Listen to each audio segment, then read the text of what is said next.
Banyak cara yang bisa dilakukan untuk melupakan kenangan pahit dari seseorang. Satu di antaranya adalah membuang barang yang berhubungan dengan orang tersebut. Seperti yang dilakukan oleh seorang pria pemilik akun TikTok @momahadalvin18. Dirinya nekat membuat cincin dan juga foto mantan kekasihnya ke laut.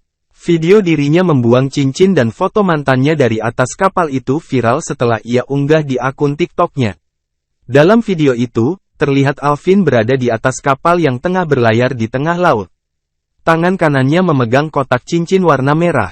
Di dalam kotak itu ada cincin serta foto seorang wanita berhijab.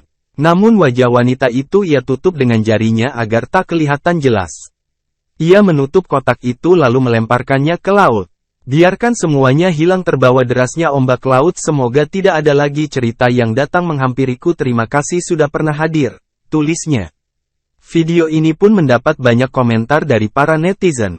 Banyak yang menyangkan aksi pria itu membuang cincin.